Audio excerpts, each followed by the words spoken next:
He is a community activist. I didn't say community organizer. He's a community activist. 35 years in Washoe County.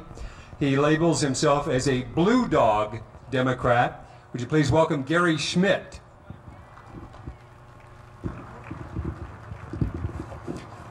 Hello everybody, I'm happy to be here today. Let me tell you a little bit about myself. I'm a former Goldwater Reagan Republican. How many people out here voted for Reagan? How many people out here voted for Ronald Reagan 9 times? I did.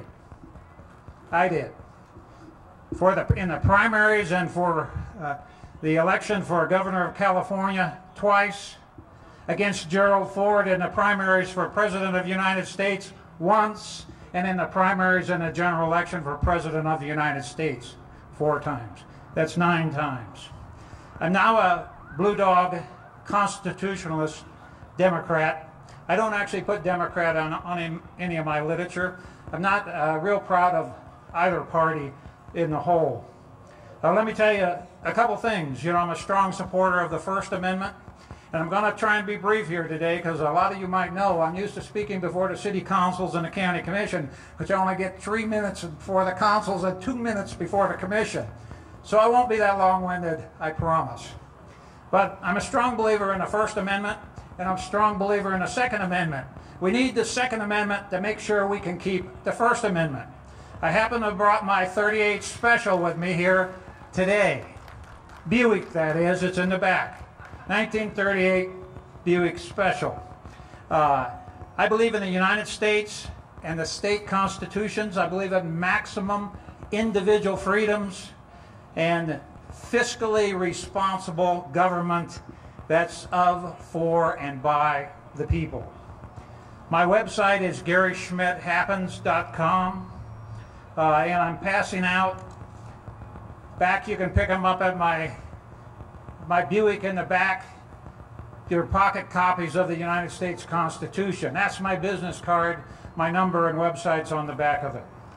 I am a candidate. I was a candidate last year for county commission. I lost in a squeaker. I am going to be a candidate next year for the state senate. That's Washoe District 2, which is Spanish Springs, Sun Valley, Fernley, and areas north.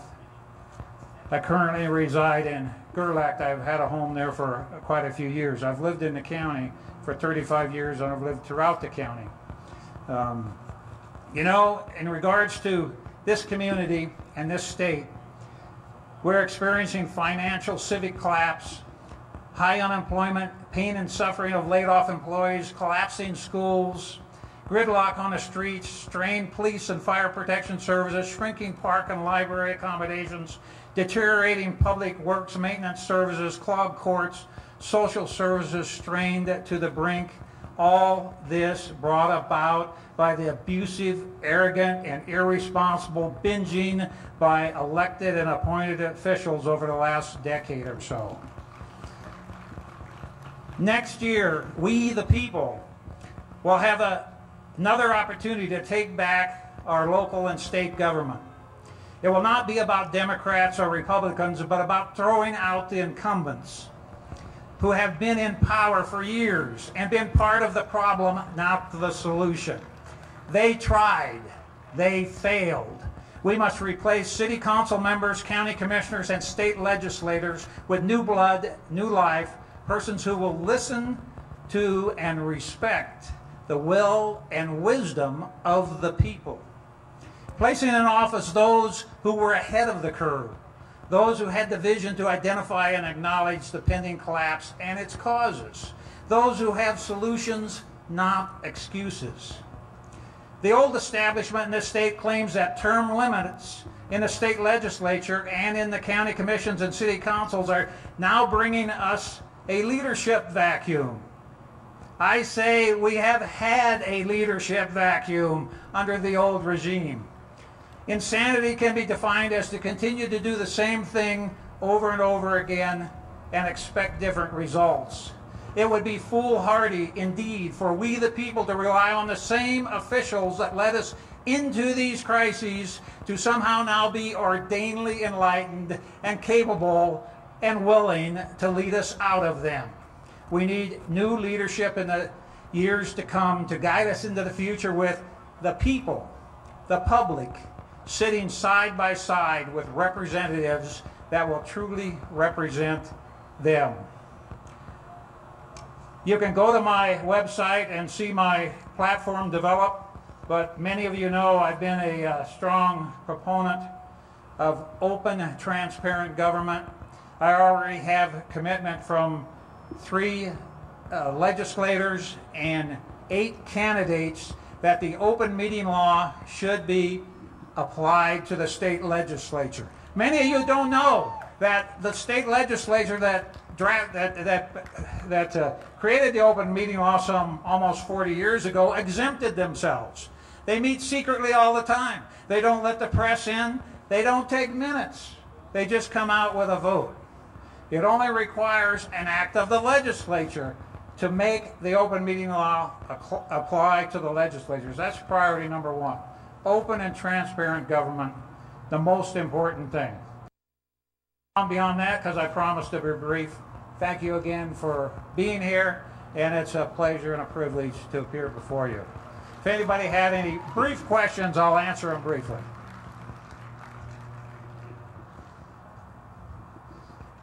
If not, I'll turn it to... We got any questions out there?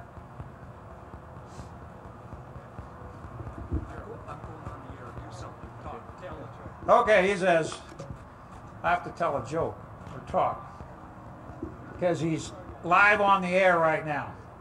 So I guess I'm going to be not as brief as I would have been. All right, I'm going to insist you believe in freedom of speech. Somebody give me a question. Anything. Here's a question right over here. Where's our microphone?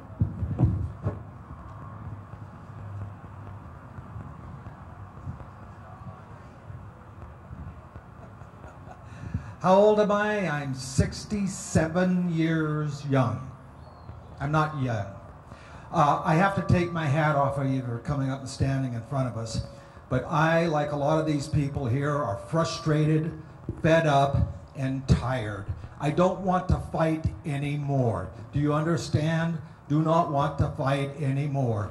I want somebody to stand up and represent me, my kids, my grandchildren, and come up and fight for us. I don't want to have a big at a town hall meeting to where you could go ahead and you don't see the people. It's easier to stay away from them. Front. You know, one thing I can say about terrorists, at least they look at you before they shoot you in the face.